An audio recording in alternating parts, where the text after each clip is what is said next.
Okay, today we are going to discuss ways of dealing with emotions in the present.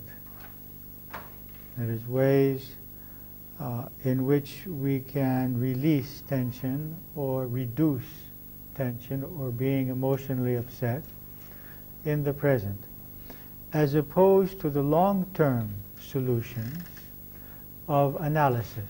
So one thing, the main solution really for unpleasant feelings is to discover the belief which creates those feelings and to change that belief. But because that's a long-term process, and it's not always easy to find the belief, and if we can find it, it's not always easy to change it, or we might be able to change it consciously, but it still may be functioning subconsciously, so that, for example, as you experienced last week, that we may consciously have felt that, we have overcome something or worked through something, and then suddenly we realize that the subconscious mind is still working on it. So this is a long process, a process of freeing ourselves from negative emotions or from beliefs which create those emotions. So the question is, what can we do as a means of managing our emotional life until we are able to manifest these changes in beliefs, which means the changes in the way we react and feel in certain situations. Okay? So we're going to look at some of those cases. Now, one way of dealing with emotions is to use our breath.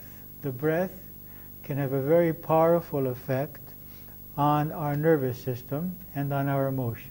So that if we can learn to take a few deep breaths when we're upset and hold the breath for about a count of 5, and then as we exhale, just relax, we can begin to manage our emotional state in many situations. Okay?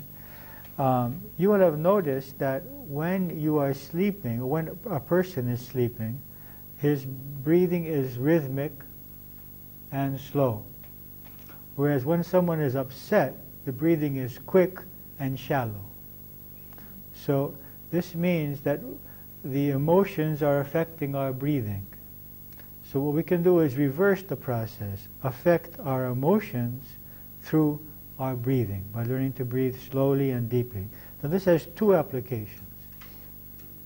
One application is daily breathing techniques, which help us in general to create a relaxed body and mind. And I would add the word vitalized body and mind, because breathing does both. It relaxes and rejuvenates. So it gives peace and energy. So if we're feeling low energy and we're breathing, we can have energy. If we're feeling nervous and we do breathing, we can relax. It's a very important technique. But in addition to the daily breathing techniques, which will help us to create an emotional harmony, we can use it as an emergency procedure when we are feeling upset, or when we cannot sleep, or when the mind is overactive, or even when we're lacking in energy. We can take about 10 slow, deep breaths, counting for about 5 on the holding and relaxing. Don't hold the breath for more than 7 to 10 seconds, because that could create problems in the beginning. One needs to have to be able to develop that ability without creating problems. Another way to work through emotions is through dance. Any emotions that you might be feeling can easily be expressed by dancing. Now, it's unlikely that you can go out to a disco every time you're feeling unhappy. So it would be a simple solution just to put on some music at home. Probably you'd like to be alone.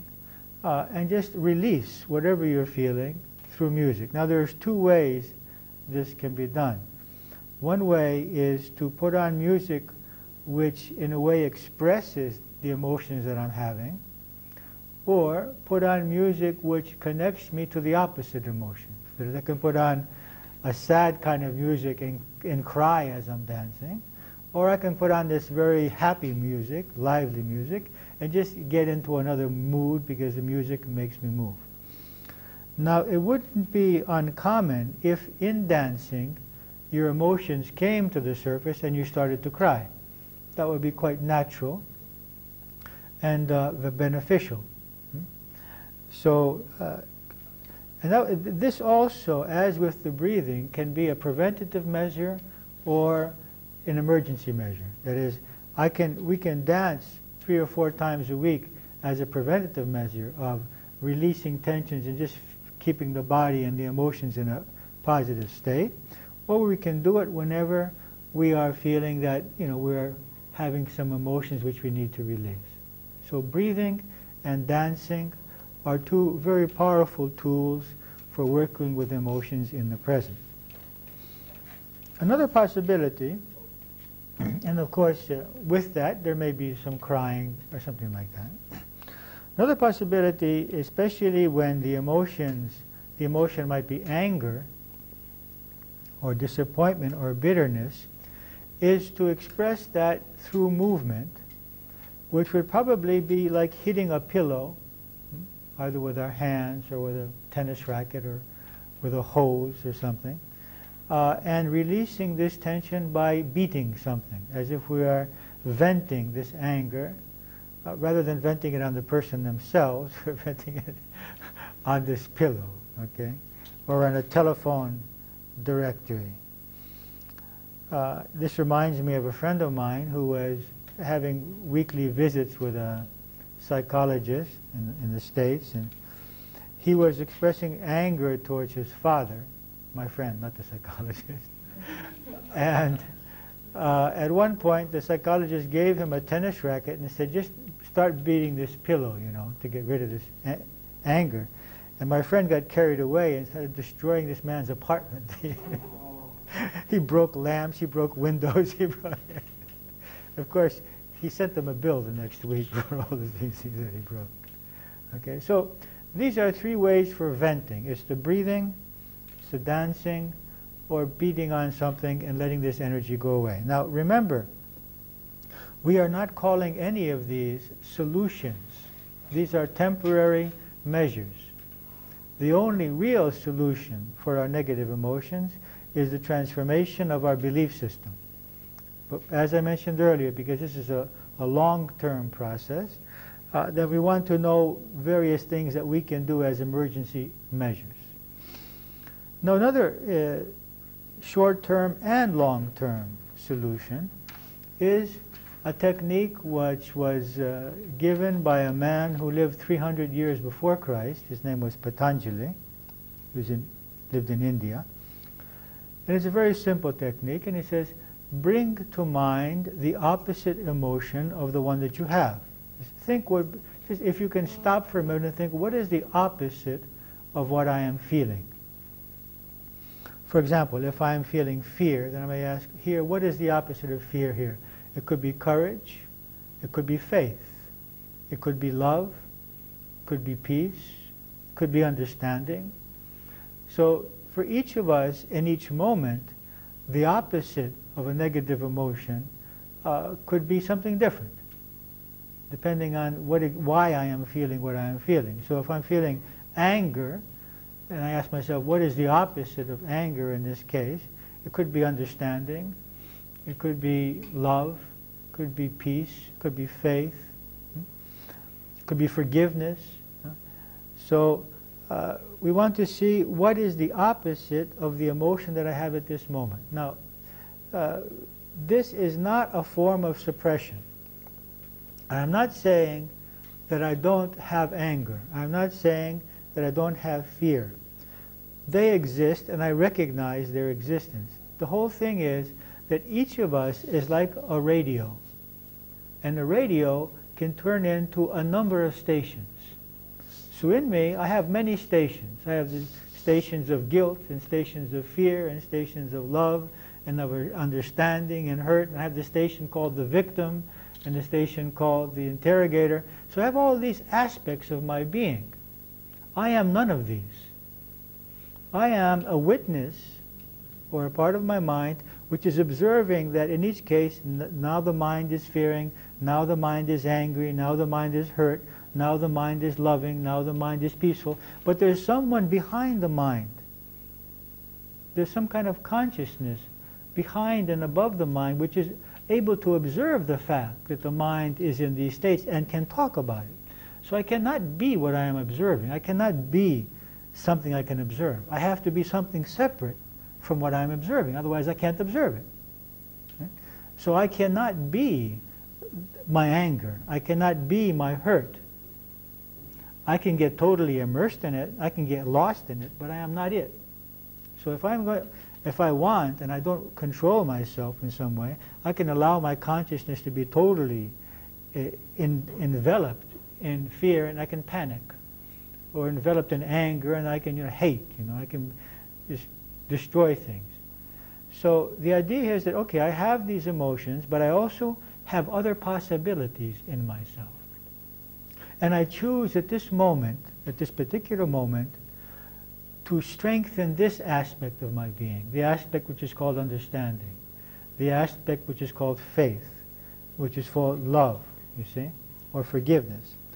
That doesn't mean that the other part goes away.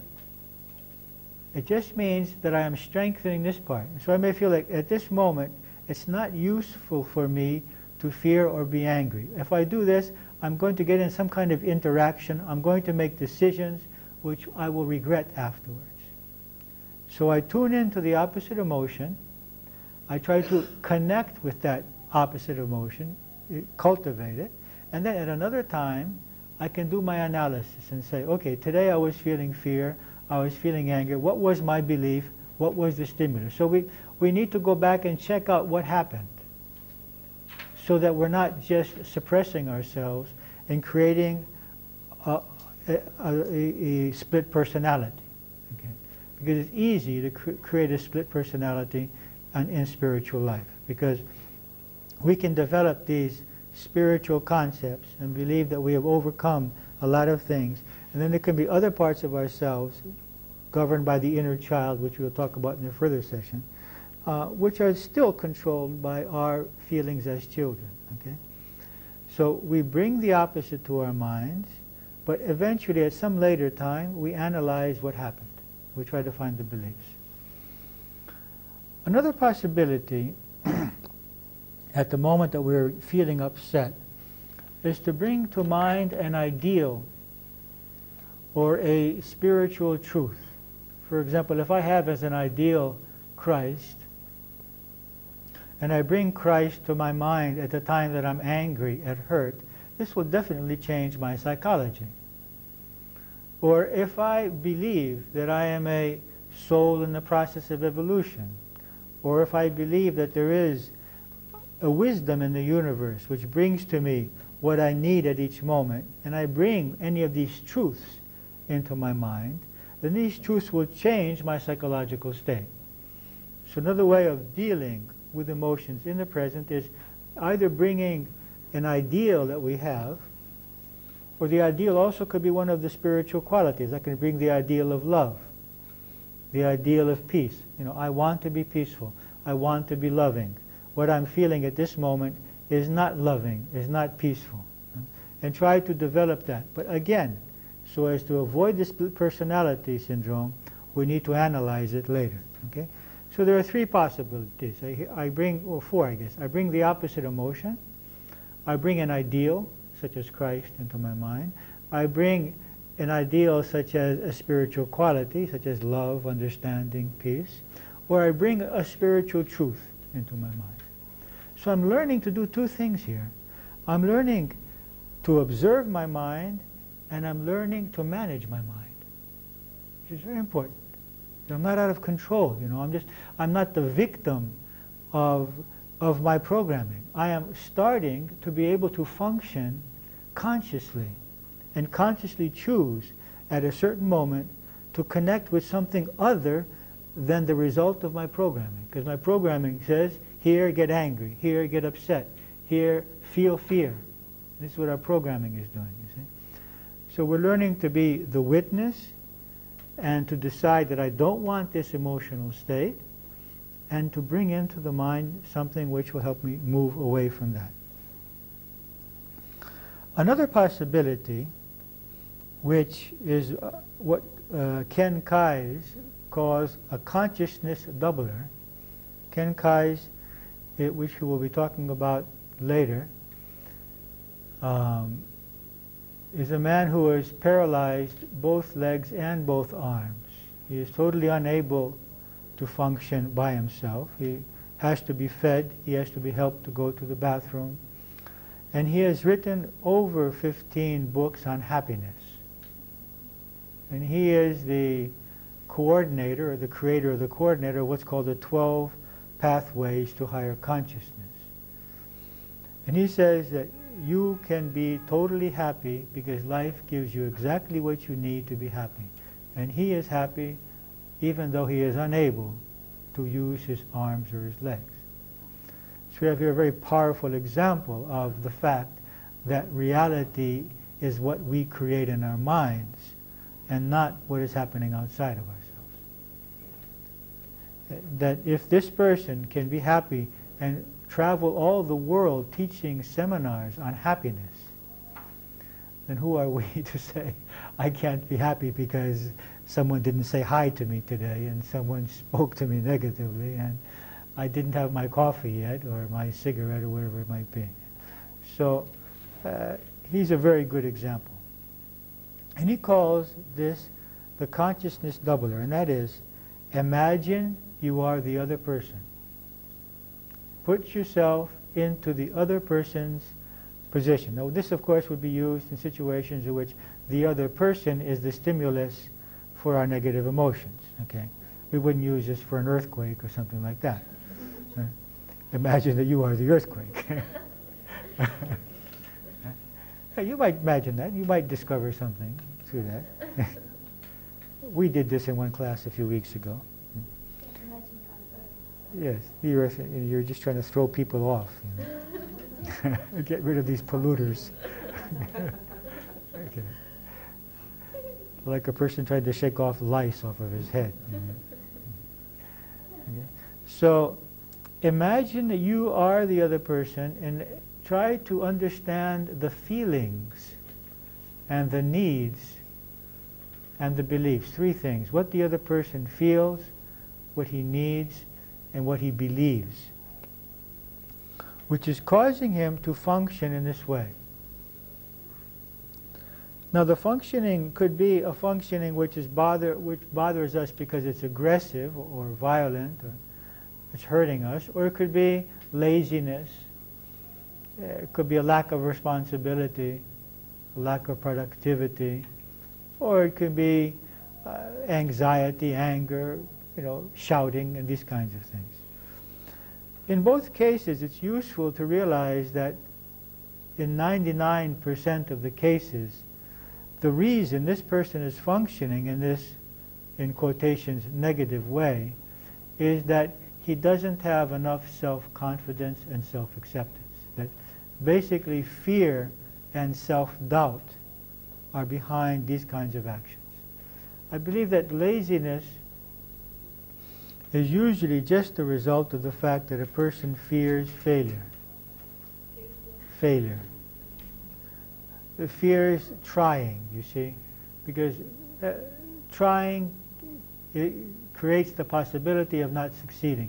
And not succeeding may be overwhelmingly painful for some people because they have learned that they have to be perfect, or they believe that they have to be perfect, not make any mistakes, so the best thing is not to do anything whatsoever.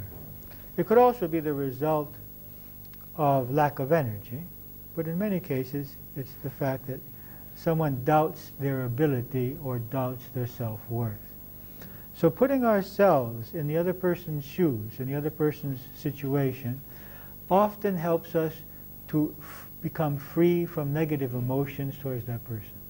So this is the consciousness doubler, and it's this way because I am experiencing two consciousnesses now. I'm experiencing my own consciousness and this person's consciousness. So I have been increased, you see. And if I can do this with more and more people, then I keep increasing my consciousness as I begin to understand and identify with more and more people in my life and what they are feeling and why they are doing what they are doing. and then we can understand them.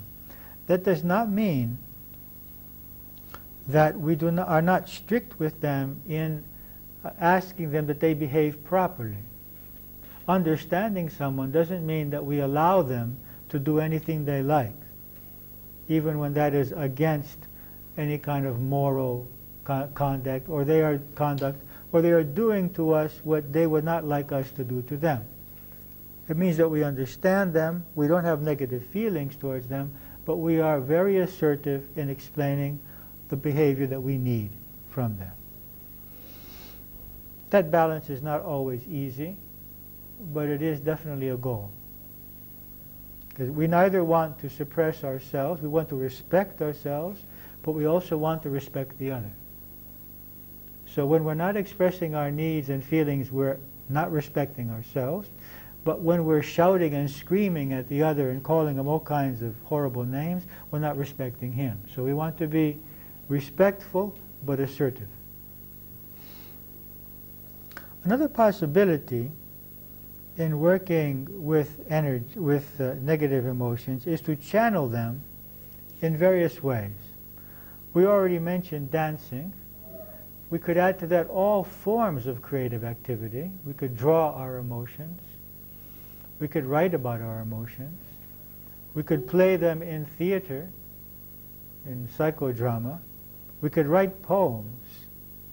And of course, we could play music, we could sing, we could dance. All forms of creative expression work both preventatively and as a measure of solving problems. That is, if we have creative activity in our lives, we are more balanced, we are happier, we are more fulfilled. I think that it's integral in every person's life that they should have some time daily in which they are doing something creative, whether it's singing or dancing or drawing or writing or working in the garden or creating a nice dish, something to eat, or rearranging the house, or doing something in which they are expressing their creative nature. This is very important for our balance. But it's also a very useful way of releasing emotions when they are pent up. Another way also is working. You know, if you just wash all the dishes and you clean the house and do the balcony, you know, usually the emotions start calming down. I don't know what kind of vibrations we're leaving on the floor and the furniture, but anyway, it's getting out of us through work. So work is also a way. We have to, of course, be careful that we don't become workaholics and that we are avoiding our emotions by being continually occupied with work. Okay, so one has to find a balance with this. Another way is play. This is the way children keep their balance. And you all know that children can be crying 1 minute and laughing 2 minutes later. And it's the ability of play which allows them to release this. Now, you don't see too many adults playing tag or hide and seek or chasing after each other as you would see children. We do seminars occasionally for playing for adults, you know, adult games. But each one will have to find his own. I guess sports is a way of playing, you know, playing tennis, playing basketball, swimming, different recreational activities are both ways to keep a long-term balance, but also to release emotions. And of course we have crying. It's always a good solution. But afterwards, we have to go back to the drawing table and say, okay, what was I crying about? What was the stimulus? What was the emotion? What was the belief? Crying is a very good way to release things and to come in contact with what we are feeling. But afterwards, we want to analyze it. Another way, too, is also to allow this energy to work in a form of service, helping people around us. One way is to do healing work or massage work. In such cases, we can also direct this energy in a positive direction, which helps other people. Or serving people, going to an orphanage once a week, or to an home for the elderly, or helping the poor, or cooking for the homeless. These kinds of activities help us to feel a sense of meaning, help us to feel a sense of self-worth, of connectedness, of unity with the society around us. Here at Anmonikis, we believe very much in service, that it's a way of life and it's a goal in life to serve others. Another possibility is to write, as we have asked you to do anyway. If you're feeling an emotion and you have the time and the clarity, just sit down and begin writing about what you're feeling. You may not have any idea at the moment that you sit down what's going on in yourself. You don't have to know, because there's something beautiful about writing, and that is that the mind just starts to find solutions and starts clearing itself. You might just write down and say, and the first words might be, I have no idea what I'm feeling. I have no idea what's going on. It's like this, and it's like that, and this and that. And then suddenly you find yourself, after about 10 minutes, coming up with incredible understanding and solutions often. So I believe very much in writing. I believe it allows states and feelings which are very elusive to become much more concrete, and so that we can find solutions for them. And another possibility of dealing with emotions in the present is to remember that life is a school. If you remember or try to believe that life is a school, and that every event is a test, and that all people are our teachers. So if one can believe this, that I am in a school, and every event is a lesson, and every person is a teacher, then it helps me to redirect my energy from feeling fear or anger towards trying to understand what is life trying to teach me here. Of course, then we get into analysis. But just the fact that I can do that and say, well, no, this is not, there's no problem here. Life is giving me a lesson, that immediately allows me to redirect my energy. So since this is a lesson, there's no reason to fear, there's no reason to be angry. Let me try to see what the lesson is. Now, whether I can find it or not is another question. That takes some clarity, takes some self-knowledge. But the very fact that I have realized this allows my emotions to relax. It's okay, I'm going to look now for the answer here, for what life is trying to teach me in this situation. And one last suggestion about dealing with emotions daily is to do a relaxation technique daily, and preferably with some positive projection. That is, visualizing ourselves as well, as peaceful, as happy, as capable of dealing with situations which are ordinarily negative, dealing with them with a sense of inner peace and love. That is, situations which in the past stimulated our programmings and caused us to feel fear or anger or hurt, we can begin to program ourselves through relaxation and positive visualization or repeating affirmations in our minds that I feel safe and secure in this situation. I feel my self-worth. I love and accept myself.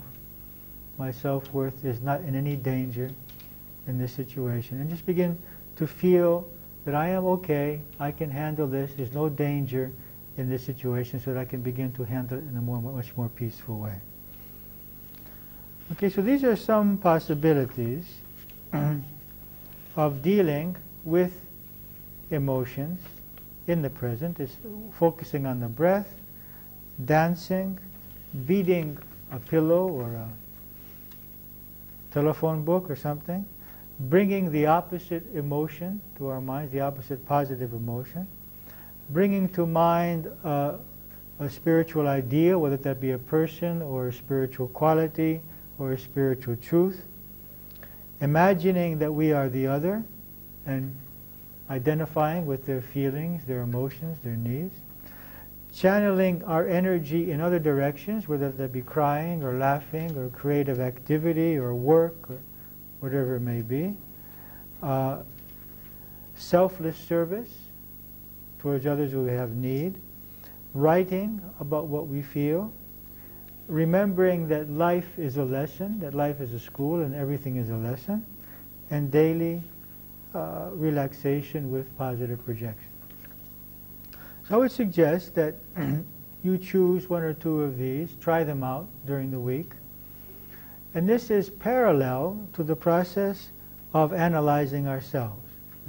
The basic work that we're doing here is discovering the beliefs which create our emotions and then seeking to transform those beliefs. But parallel to that, we can use the breathing, the dancing, bringing the opposite emotion to our minds in order to handle these situations. Any questions that you may have about what we discussed today, about handling emotions in the present?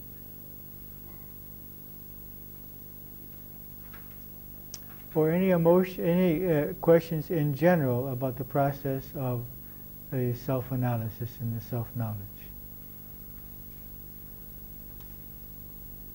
Okay, then if you have no questions, then we can form our group and we can discuss.